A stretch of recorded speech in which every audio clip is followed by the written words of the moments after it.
तो 23 अगस्त 2023 की शाम 6:04 पर हम सभी देशवासी एक ऐसे पल के गवाह बने जिसने गर्व से हमारा सीना चौड़ा कर दिया।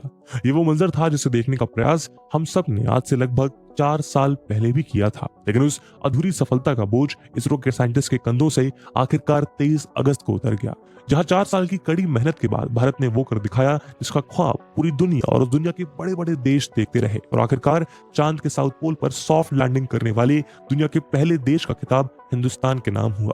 भारत की सफलता ने दुनिया को यह संदेश दिया कि अब भारत रुकने वाला नहीं है, अब अंतरिक्ष में हमारा परचम और भी ऊंचा लहराएगा, जिसके लिए इसरो के वैज्ञानिकों ने कमर कस ली है। असल में जहां सभी देशवासी अभी भी सफलता का जश्न मना रहे हैं, वहीं इसरो देशवासियों को एक नई खुशखबरी देने की तैयारी में लग गया है। हम बात कर रहे हैं भारत के पहले मैन्ड स्पेस मिशन गगनयान की। हालांकि इस मिशन के पहले भी इसरो कुछ इंपॉर्टेंट मिशंस जैसे आदित्य L1, मंगलयान 2 और शुक्रयान की लॉन्चिंग को अंजाम दे सकता है, लेकिन इन सभी मिशंस के बीच गगनयान मिशन को इसरो के अब तक के इतिहास का सबसे बड़ा मिशन, सबसे बड़ा चैलेंजिंग और सबसे कॉम्प्लेक्स टास्क बताया जा रहा है। आसान शब्दों में कहें तो गगनयान मिशन के अंडर इसरो द्वारा बनाए गए स्पेसक्राफ्ट के जरिए भारत के एस्ट्रोनॉट्स अंतरिक्ष की सैर पर जाने वाले हैं। डेफिनेटली स्पेस में पहुंचना कोई रेयर अचीवमेंट नहीं होगा, क्योंकि जून 2023 से मिले डेटा के हिसाब से अब तक सिर्फ 656 लोग ही स्पेस में गए हैं। लेकिन ये डेटा असली पिक्चर नहीं दिखाता, क्योंकि असल में ये सभी लोग सिर्फ 3 देशों द्वारा स्पेस में भेजे गए हैं। यानी मैन्ड स्पेस मिशंस को पूरा करने की कैपेबिलिटी सिर्फ 3 देशों के पास है, और वो देश है यूएसए, रशिया और चाइना। गगनयान मिशन की सफलता भारत को इस लिस्ट में जोड़ते हुए दुनिया का चौथा ऐसा देश बना देगी जो मैन्ड स्पेस मिशंस करने में सक्षम रही है। आज की इस वीडियो में हम गगनयान मिशन के बारे में एक डिटेल डिस्कशन करेंगे, जहां हम गगनयान के मॉड्यूल्स के बारे में जानेंगे, किस ट्रैजेक्टरी को फॉलो करते हुए गगनयान मिशन स्पेस में भारतीय एस्ट्रोनॉट्स को लेकर जाएगा, और कैसे वहां पर मिशन कंप्लीट करके वापस उसे एस्ट्रोनॉट्स के साथ लौटना है। साथ ही हम इस मिशन से जुड़े चैलेंजेस को भी डिस्कस करेंगे। भारत के गगनयान मिशन के अनाउंस होने के बाद सबसे पहला चैलेंज है इस मिशन के लिए व्योमनॉट्स या एस्ट्रोनॉट्स को सिलेक्ट कर उन्हें मिशंस के लिए तैयार करना। 1984 में राकेश शर्मा स्पेस में जाने वाले पहले भारतीय बने थे, और अपने मिशन से पहले वो इंडियन एयरफोर्स में विंग कमांडर के तौर पर सर्व कर चुके थे। इसलिए एक बार फिर से इंडियन एयरफोर्स का रुख किया गया, जहां से 4 जानबाज ऑफिसर्स को गगनयान मिशन के लिए आइडेंटिफाई किया गया। इनके आइडेंटिफिकेशन के बाद नेक्स्ट प्रोसेस में एस्ट्रोनॉट्स की इनिशियल ट्रेनिंग, जिसके लिए रशियन स्पेस एजेंसी से बातचीत की गई। इसके लिए इसरो ने ग्लावकॉस्मोस नाम की एक रशियन कंपनी का रुख किया, जो रॉसकॉस्मोस स्टेट कॉर्पोरेशन का पार्ट है। इस कंपनी और इसरो के मैन्ड स्पेस फ्लाइट सेंटर के बीच 27 जून 2019 को इंडियन कैंडिडेट्स के ट्रेनिंग के लिए कॉन्ट्रैक्ट साइन किया गया। उसके बाद 10 फरवरी 2020 को Yuri Gagarin cosmonaut training centre में इंडियन कैंडिडेट्स की ट्रेनिंग शुरू कर दी गई। हालांकि मार्च में हुए कोविड पैंडेमिक आउटब्रेक की वजह से कुछ टाइम के लिए ट्रेनिंग पर ब्रेक लगाना पड़ा, लेकिन मई में ट्रेनिंग दोबारा रिज्यूम कर दी गई। फाइनली मार्च 2021 में इंडियन एस्ट्रोनॉट्स ने रशिया में अपनी ट्रेनिंग को कंप्लीट कर भारत लौट आए। सितंबर 2021 में सभी पायलट्स कर्नाटका के बीदर भेजे गए, जहां उनकी फ्लाइट ट्रेनिंग को शेड्यूल किया गया था। यहां इंडियन एयरफोर्स बेस पर लगभग 1 हफ्ते के लिए इन एस्ट्रोनॉट्स ने फाइटर प्लेन्स में ट्रेनिंग ली, जिसके बाद दूसरे ट्रेनिंग एस्पेक्ट्स को पूरा करने के लिए आगे भेज दिया गया। इसरो ने बेंगलुरु में basic astronaut training facility conference structure को कंस्ट्रक्ट किया, जिसे स्पेसिफिकली गगनयान प्रोग्राम के लिए कमीशन किया गया था। बीदर के बाद इंडियन एयरफोर्स के ऑफिसर्स अपनी आगे की ट्रेनिंग के लिए इसी फैसिलिटी में पहुंचे। गगनयान की रिक्वायरमेंट को फुलफिल करने के लिए सेंटर में 3 तरह के सिमुलेटर्स और दूसरी ट्रेनिंग फैसिलिटीज को इंक्लूड किया गया है। पहला सिमुलेटर कमर्शियली प्रोक्योर किया गया है, जो कि एक वर्चुअल रियलिटी सिमुलेटर है। दूसरा सिमुलेटर मशीन के साथ इंटरेक्शंस को सिमुलेट करता है। वहीं तीसरा सिमुलेटर क्रू मॉडल सिमुलेटर होगा, जिसमें इंटरनल सेटिंग्स, एनवायरनमेंट कंट्रोल और लाइफ सपोर्ट सिस्टम जैसी चीजें हैं। लेकिन आने वाले फ्यूचर में ह्यूमन स्पेस प्रोग्राम्स के लिए और ज्यादा बड़ी और सोफिस्टिकेटेड ट्रेनिंग फैसिलिटी को बेंगलुरु से लगभग 200 किलोमीटर दूर चलकेरे में बनाया जाएगा। इस मिशन में स्पेसिफिक क्रू ट्रेनिंग के बाद चारों एस्ट्रोनॉट्स को एक एपेक्स कमेटी द्वारा बनाए गए 3 सेमेस्टर करिकुलम को स्टडी करना होगा। इस करिकुलम को बनाने वाली एपेक्स कमेटी में स्पेस में जाने वाले भारतीय एस्ट्रोनॉट राकेश शर्मा और राकेश शर्मा के साथ स्पेस मिशन के लिए ट्रेनिंग पूरी कर चुके retired air commander Ravish Malhotra शामिल हैं। इस करिकुलम में ह्यूमन रेटेड लॉन्च व्हीकल और vital module system, space medicine, launch complex procedures, microgravity familiarisation, human rating and certification, recovery operations, survival training जैसी सभी सब्जेक्ट्स को कवर किया जाएगा। अपने एस्ट्रोनॉट्स को तैयार करने की ही तरह इस मिशन से जुड़ा एक और मेजर चैलेंज है इस मिशन में काम आने वाले स्पेस सूट को बनाना। आज स्पेस सूट मैन्युफैक्चरिंग में दुनिया की one of the best company है रशिया की ज़्वेज़दा।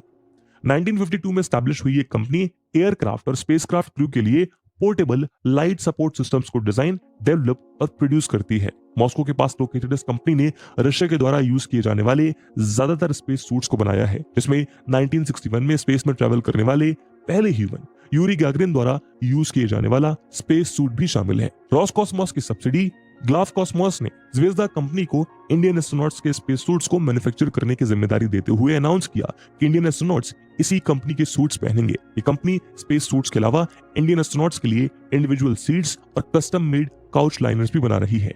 अगली रिक्वायरमेंट है मिशन ड्यूरेशन के दौरान एस्ट्रोनॉट्स के लिए सूटेबल और रिक्वायर्ड फूड को प्रिपेयर करना। इसकी जिम्मेदारी मैसूरू में situated defence food research laboratory को दी गई है। और खुशी की बात यह है कि यहाँ के 40 साइंटिस्ट ने गगनयान मिशन के लिए ready to eat dishes already तैयार कर ली हैं, जिनकी रिक्वायर्ड क्वांटिटी को ऑर्डर्स मिलने पर डिलीवर किया जाएगा। इतना ही नहीं, मिशन की लॉन्चिंग से पहले कम्युनिकेशन से रिलेटेड इश्यूज को भी एड्रेस करना जरूरी होगा, जिसके लिए फॉरेन स्पेस एजेंसीज की हेल्प ली जा रही है। उदाहरण के लिए फ्रांस की स्पेस एजेंसी CNES इंडिया के फ्लाइट फिजिशियंस और कैपकॉम मिशन कंट्रोल टीम्स को ट्रेनिंग देगी। इसी तरह मिशन की स्मूथ मॉनिटरिंग के लिए ऑस्ट्रेलिया के साथ भी बात की गई है, ताकि ऑस्ट्रेलियन टेरिटरी कोकोस आइलैंड पर ग्राउंड स्टेशन सेटअप किया जा सके। दोस्तों, यूपीएससी की गगनयान का वजन होगा 8.2 टन और इसकी कैरिंग कैपेसिटी 3 एस्ट्रोनॉट्स की होगी। थियोरेटिकली साइंटिस्ट ने इस मिशन को स्पेस तक पहुंचाने के प्रोसेस को 4 स्टेप्स में डिवाइड किया था। पहला स्टेप यानी सबसे पहले चरण में लॉन्च व्हीकल को डिजाइन और डेवलप करना। इस मिशन के लिए इसरो ने अपने प्रूवन और रिलायबल लॉन्च व्हीकल LVM-3 का चयन किया है। ये वही लॉन्च व्हीकल है जिसका इस्तेमाल चंद्रयान 3 को लॉन्च करने के लिए किया गया था, लेकिन चूंकि इस लॉन्च व्हीकल को मैन्ड मिशन के हिसाब से मॉडिफाई किया गया है, इसलिए अब इसका नाम HLVM-3 यानी ह्यूमन रेटेड LVM-3 रखा गया है। वैसे तो ये लॉन्च व्हीकल 3 स्टेजेस का ही है। इसमें पहली स्टेज सॉलिड फ्यूल बेस्ड, दूसरी स्टेज लिक्विड फ्यूल बेस्ड और तीसरी क्रायोजेनिक स्टेज होगी।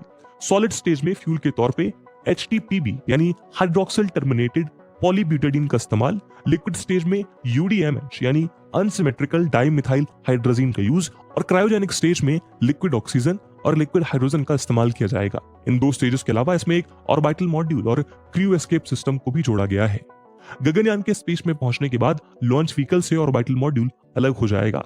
इस ऑर्बिटल मॉड्यूल को state of the art avionic system से लैस किया गया है और इस एवियोनिक सिस्टम को ह्यूमन सेफ्टी के मद्देनजर रखकर डेवलप किया गया है।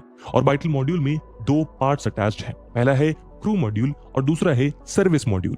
क्रू मॉड्यूल को बिल्कुल अर्थ के किसी हैबिटेबल एनवायरनमेंट की तरह बनाया गया है। इसमें डबल वॉल का कंस्ट्रक्शन किया गया है, जिसमें प्रेशराइज्ड मेटालिक इनर स्ट्रक्चर और थर्मल प्रोटेक्शन सिस्टम के साथ अनप्रेशराइज्ड एक्सटर्नल स्ट्रक्चर शामिल है।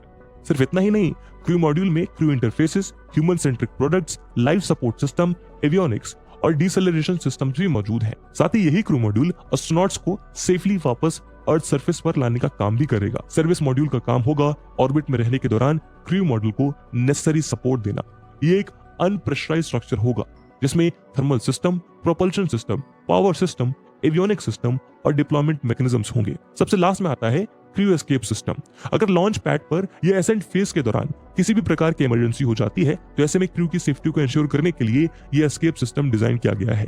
ये इमरजेंसी के केस में क्रू को एक सेफ डिस्टेंस पर पहुंचा देगा और इस पर्पस के लिए इस सिस्टम में क्विक एक्टिंग और हाई बर्न रेट वाले सॉलिड मोटर्स का इस्तेमाल किया गया है। एस्ट्रोनॉट्स की सेफ्टी को ध्यान में रखते हुए इसरो ने मैन्ड मिशन भेजने से पहले अनमैन्ड मिशन भी प्लान कर रखा है। ये टेक्नोलॉजी डेमोन्स्ट्रेशन, सेफ्टी और रिलायबिलिटी वेरिफिकेशन के लिए एक प्रोटोटाइप की तरह होगा, जो क्रूड फ्लाइट से पहले सिस्टम की परफॉर्मेंस को स्टडी करेगा। अनमैन्ड मिशन में व्योमा मित्र नाम का एक रोबोट को स्पेस भेजा जाएगा और वापस अर्थ पर लाया जाएगा। इस अनमैन्ड मिशन के सक्सेसफुल होने के बाद मैन्ड मिशन को आगे प्रोसीड करने के लिए हरी झंडी दिखाई जाएगी। मैन्ड मिशन में सबसे पहले LVM-3 लॉन्च व्हीकल को श्रीहरिकोटा के सतीश धवन स्पेस सेंटर से लॉन्च किया जाएगा। ये रॉकेट गगनयान को स्पेस में लेकर जाएगा और लगभग 16 मिनट की उड़ान के बाद रॉकेट ऑर्बिटल मॉड्यूल को अर्थ के 400 किलोमीटर ऊपर ऑर्बिट में इंजेक्ट कर देगा। ये ऑर्बिटल मॉड्यूल अर्थ के चक्कर काटता रहेगा और इस दौरान एस्ट्रोनॉट्स अपने मिशन को अंजाम देंगे। एस्ट्रोनॉट्स स्पेस में करीब 7 दिन तक रहेंगे और इस दौरान सभी प्लान्ड एक्सपेरिमेंट्स को पूरा करेंगे और मिशन ऑब्जेक्टिव्स को फुलफिल करेंगे।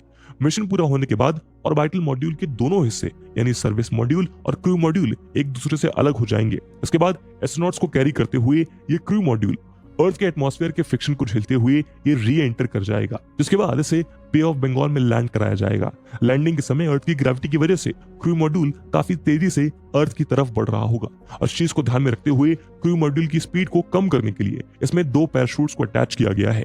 ये पैराशूट्स क्रू मॉड्यूल की स्पीड को 216 मीटर पर सेकंड से घटाकर 11 मीटर पर सेकंड तक ले जाएगा, जिसके बाद क्रू मॉड्यूल पानी के ऊपर लैंड कर जाएगा। इस दौरान क्रू मॉड्यूल से एस्ट्रोनॉट्स की रिकवरी के लिए पहले से ही वहां पर एक टीम तैनात होगी जो एस्ट्रोनॉट्स को इंडियन मेनलैंड पर लेके आएंगे।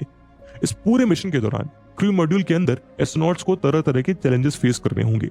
गगनयान को पूरे मिशन के दौरान अर्थ जैसा एटमॉस्फेयर क्रिएट करने के लिए ऑक्सीजन की एडिक्वेट सप्लाई, कंफर्टेबल टेम्परेचर और ह्यूमिडिटी को मेंटेन करना होगा। एक ग्रेविटी फील्ड से दूसरी ग्रेविटी फील्ड में ट्रांजिशन के दौरान एस्ट्रोनॉट्स की बॉडी पर भी नेगेटिव इंपैक्ट पड़ता है, जिसकी वजह से उनका हैंड आई और हेड आई कोऑर्डिनेशन इफेक्ट होता है। एस्ट्रोनॉट्स को अर्थ के कंपैरिजन में स्पेस मिशन के दौरान लगभग 10 गुना ज्यादा रेडिएशन झेलनी पड़ती है, जो कैंसर के रिस्क को बढ़ा सकता है और सेंट्रल नर्वस सिस्टम में प्रॉब्लम्स क्रिएट कर सकता है। इसलिए पूरे सिस्टम को भी फुल प्रूफ बनाया जाना जरूरी है, क्योंकि अगर प्रेशर सिस्टम में कोई छोटी सी भी गड़बड़ी हुई तो मॉड्यूल इम्प्लोड या एक्सप्लोड हो सकता है। दोस्तों, गगनयान मिशन के पास बहुत बड़ा पोटेंशियल है कि जहां वो इंडिया के लिए एक हिस्टोरिक अचीवमेंट को मार्क कर सकता है, लेकिन ये मिशन लगातार डिले होता जा रहा है, जिसके कई कारण रहे हैं। गगनयान मिशन में डिले होने का सबसे पहला और मेजर रीजन है technological challenges. Necessary life support system, spacecraft design और क्रू मॉड्यूल को डेवलप करने के साथ साथ स्पेस में उनकी कॉम्पैटिबिलिटी को परखना जरूरी है, वरना एक छोटी सी गलती के कारण एस्ट्रोनॉट्स अपनी जान गंवा बैठेंगे, जिसके उदाहरण हम पहले भी देख चुके हैं। इसे 27 जनवरी 1967 को हुए अपोलो 1 डिजास्टर में हुआ था। अपोलो 1 मिशन के लिए प्री लॉन्च टेस्ट के दौरान कैबिन में आग लग गई, इसकी वजह से 3 एस्ट्रोनॉट्स की जान चली गई थी। जांच में पता लगा कि एक इलेक्ट्रिकल फॉल्ट की वजह से कैबिन में मौजूद ऑक्सीजन एटमॉस्फेयर ने आग पकड़ ली थी। 28 जनवरी 1986 को भी एक ऐसा ही स्पेस डिजास्टर तब हुआ जब लिफ्ट ऑफ के सिर्फ 73 सेकंड बाद चैलेंजर स्पेस शटल जलकर राख हो गया था। इस एक्सप्लोजन की वजह से सभी 7 एस्ट्रोनॉट्स की मौत हो गई थी। इस ट्रेजेडी के रीजन को जब ढूंढने की कोशिश की गई तो पता चला कि एक सॉलिड रॉकेट बूस्टर की ओर रिंग सील फेल हो गई थी, जो इस हादसे का कारण बनी। इसी तरह 1 फरवरी 2003 को कोलंबिया स्पेस शटल ने अर्थ एटमॉस्फेयर में री एंटर करते हुए आग पकड़ ली थी। जब कारण खोजा गया तो पता लगा कि लॉन्च के दौरान एक्सटर्नल फ्यूल टैंक से निकला हुआ फोम इंसुलेशन का एक पीस व्हीकल के लेफ्ट विंग पर लग गया था, जिससे स्पेस शटल का थर्मल प्रोटेक्शन सिस्टम डैमेज हो गया था। री एंट्री के दौरान इसी डैमेज का फायदा उठाकर सुपरहीट गैसेस पेनिट्रेट कर गई और स्पेस शटल के साथ साथ उसमें मौजूद 7 क्रू मेंबर्स भी जल गए। दोस्तों, क्रैश के एग्जांपल से बताने के लिए काफी है कि मैन्ड स्पेस मिशंस कितने कॉम्प्लेक्स होते हैं, जिन्हें इंश्योर करने के लिए एक एक कदम फूक फूक कर रखना जरूरी है, जो डिले का मेजर रीजन है।